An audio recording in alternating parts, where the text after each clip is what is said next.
Քանի որ խախտումներից խոսեցիք, նաև վեհապարին չհրավիրելու կամ չգիտեմ պատշաճ ճարտարարող կազմի չպահպանելու հետ կապված ինչ որ քայլեր որպես պատգամավոր ձեռնարկելու եք այս խախտումների ուղղությամբ նաև վեհապարի մասին։ Կարծում եմ այդ խմբակցությունում քննարկsak օգտագույն խախտում է կանոնակարգի եւ չի կարա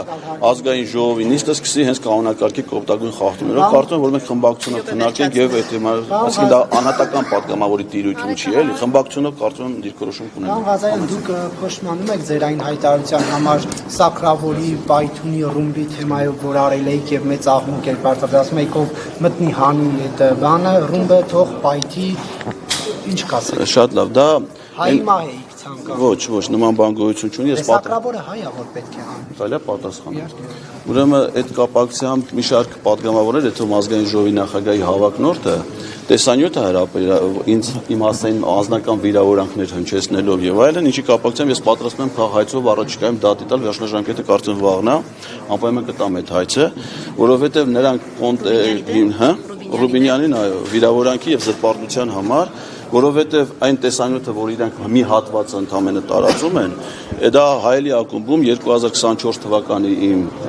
խոսքից է հատված այն նույն ժամանակա եթե նայեք կադրերի հետևի մասում սրբազանի քայլերթից կադրեր կան այսինքն սրբազան շարժման ժամանակաշրջաներ եւ ինչ էր տեղի ունեցել այդ ժամանակ հանձնարարականն էին տվել հայ սակրավորներին որպեսզի նրանք այն տարածքները որոնք հանձնելու են Ադրբեջանին այդ 4 գյուղերի հարակից տարածքներ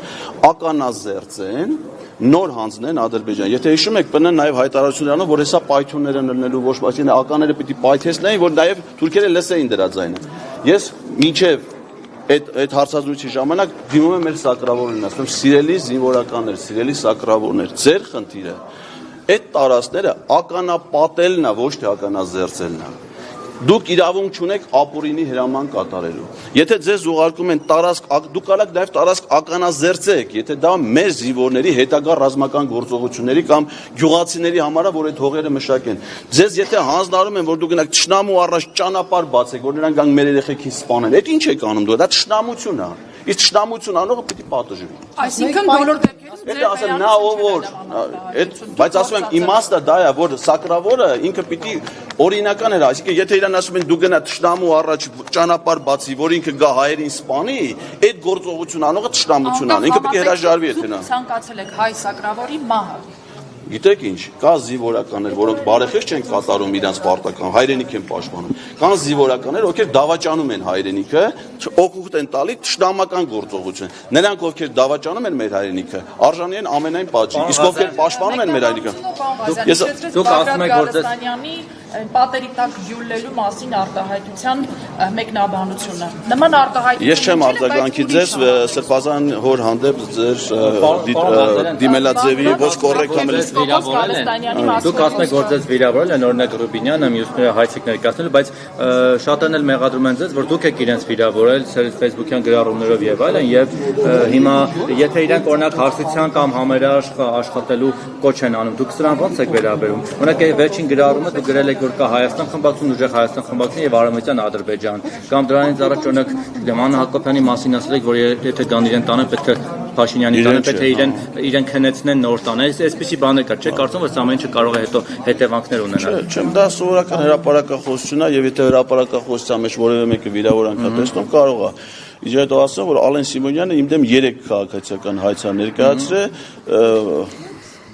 Ռոմանոս Պետրոսյանը եւս մեկը Դա ինչ է նշանակում Այսինքն որտեղ իրանք վիրավորանք տեսնում են հիմա Ռոմանոս Պետրոսյանը Ղազարյան versus Ղազարյան իրան վերաբերող տողարկում են ըստ սղագրել է եւ որպես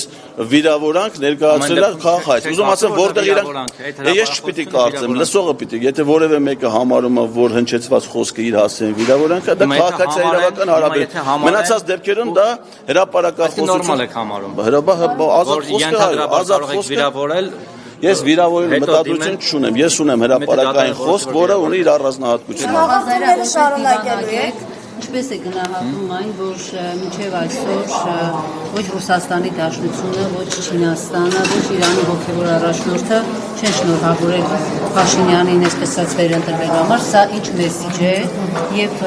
արդյոք սա նշանակում է որ այդ ուժերը, այդ կենտրոնները այսպես Հայաստանի ընդդիմները համարում են ոչ լեգիտիմ։ Հավելեմ նաեւ ՀԿ-ին դուրս թողեցին եւ այլն, չնայած այստեղ Ռուբինյանը փորձում էր ասել, որ ընտիր ընտրություններ էին։ Հավելեմ նաև ձեր ցանկին, որ Փաշինյանին չի շնորհավորել նաև Միացյալ Թագավորության վարչապետը, այսինքն ՄԱԿ-ի անվտանգության խորհրդի 5 մշտական անդամներից 3-ի ղեկավարները Նիկոլ Փաշինյանին չեն շնորհավորել։ Կարծում եմ, որ պատճառը այն է, որ նրանց որոշ դեպքերում կան հայտարարություններ, որ Հայաստանում ընտրություններ անցկացվել են կեղծիքներով, Նիկոլ Փաշինյանը ապօրինի ազատել իշխանությունը, հետեւաբար նրա լեգիտիմությունը այդ եղանակով չի ճանաչվում։ Ինչը որ իրականություն է։ Աշխարհաքաղաքական կոմպոնենտ կա։ Ես կարծում եմ, որ դա ցավոք սրտի կարող ունենա շատ ծանր Իրանի դեմ ինչ-որ Ես կարծում եմ, որ այո, դա կարող է ունենալ ցավալ հետևանքներ։ Ռուսաստանի պարագայում մենք այդ հետևանքները արդեն տեսնում ենք։ Իսկ թե ինչ կարող է լինել նաև Իրանի կամ Չինաստանի հետ հարաբերություններում, մենք հետագայում դա կտեսնենք։ Հեռախոսազանգից հետո Փաշինյանն ասում էր բայետում հետ էին խոսում։ Ասում էր բայետում հետ էր խոսում։ Պուտինի հետ հեռախոսազանգից։ Ինքն է զանգե։ Կարող է Պուտինն է իրան։ Ինքն է զանգե, հետո դա Պուտինում է, ով որ իրան զանգել է, նրա հետ է խոսում, հա։ Բացառում եք, որ ամսի, քանի որ այսօր հրաժարական են տվել, եւ ըստ էության այլևս ինքը վարչապետ չէ, որտեղ եթե Դա քաղաքացիական պայմանագիր խմբակցության, իրանք պետք է վարչապետի տեխնատու առաջադրեն նախագահին, չգիտեմ ում են առաջադրել։